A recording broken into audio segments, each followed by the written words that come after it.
Ang total po ng bill namin ay... Tadananam. Hi guys! Nagkayayaan kami nung kasama ko dito sa bahay si Mau na mag-dinner. So, kakain kami ngayon sa isang restaurant dito sa Guernsey. And nabalitaan ko, magaganda yung mga feedback dito kasi masasarap daw talaga yung mga pagkain. So, samahan nyo ako mag-dinner ngayon and itutur ko kayo ngayon sa Guernsey! So guys, naglalakad na ako dito sa may high street ng Guernsey. And kita nyo? Yan.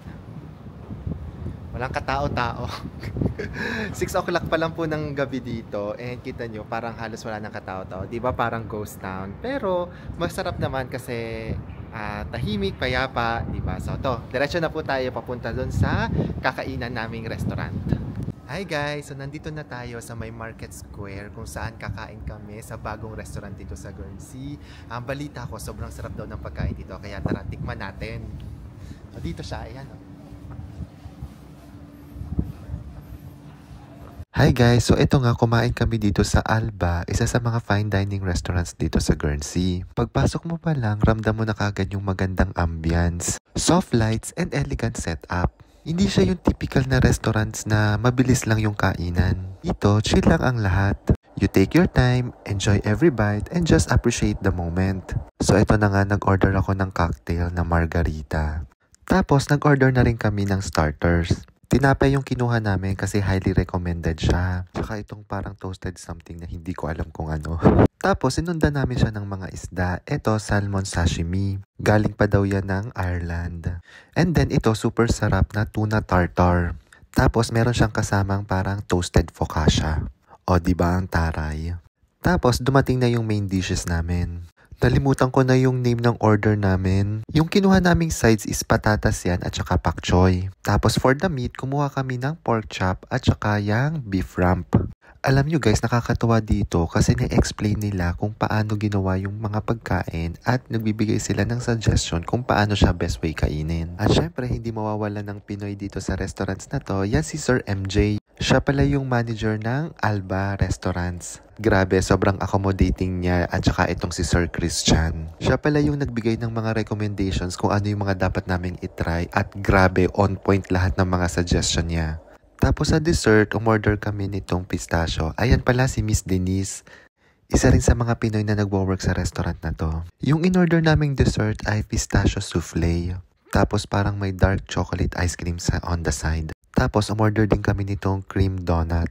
Akala ko nung una parang simpleng donut lang siya. Pero yan, grabe, sobrang sarap talaga niya. Tapos ini-explain dito ni ate na yung donut daw, kakainin mo siya tapos idadunk mo siya dun sa coffee. So di na kami nakahintay at tinaray na namin. Ito nga pala si Mau, siya yung kasama ko dito sa bahay at siya yung lagi kong kasama. Siya rin yung nag-video sa akin sa mga nagtatanong. Medyo shy type siya kaya hindi siya masyadong lumalabas sa mga video. Pero yan, nasarapan daw siya. Syempre ako din, hindi rin papatalo kaya nag-try din ako. First time ko makakain ito. Kaya sobrang excited ako. Ayan, ang laki ng kinuha ko and medyo mainit siya actually. Pagdating sa lasa, lahat masarap. Walang eme. Kaya ayan, in-enjoy na namin yung dinner namin and then after, umuwi na rin kami. Ayan guys, nakabalik na ako dito sa bahay at sobrang sarap ng mga pagkain nila. Grabe, first time kong kumain. As in legit na fine dining siya. Tapos parang feeling ko, alam mo parang nakakain ako sa isang restaurant na may Michelin star. Kasi sobrang sasarap ng mga pagkain and ewan ko, di ko ma-explain and first time ko makakain sa ganon and sobrang sulit siya. So, kung nagtatanong ko kayo, kung mga nagtatanong po kung magkano yung nagastos ko namin, ang total po ng bill namin ay, nasa 154 pounds po. So, kung i-convert natin siya sa peso, parang around 12,000 siya. So, parang tig 6,000 kami. Medyo mahal, yes. Ay, kasi meron dito sa Guernsey, kung may downside man, medyo pricey talaga yung mga pagkain dito. And, sulit naman yung binabayaran. Tapos, ang ganda pa ng service. Kaya, shout out po sa mga kababayan natin, kay Sir MJ, kay Sir Christian, kay Denise, kay Junie. Si Junie daw is yung parang chef doon. Parang sous chef siguro siya. Tapos, may isa pang girl, isa pang si ate na nasa bar. Nalimutan ko itanong yung name. So, yun, maraming salamat po sa mga Pinoy na nagtatrabaho sa Alba. Sobrang sarap ng pagkain at sobrang ganda pa ng service nila. Sobrang thank you po. Ayun, kung uulit talaga ako doon. Ang pinakang nagustuhan ko ay yung tuna tartar. grabe, nagme-melt siya sa bibig mo pag kinain mo, sobrang sarap. Tapos yung kasama ko si Mau, sabi niya ang paborito daw niya is yung beef ram, yung parang sirloin siguro yun. Hindi beef yung parang pinakandulo. Basta yung beef yung nagustuhan niya.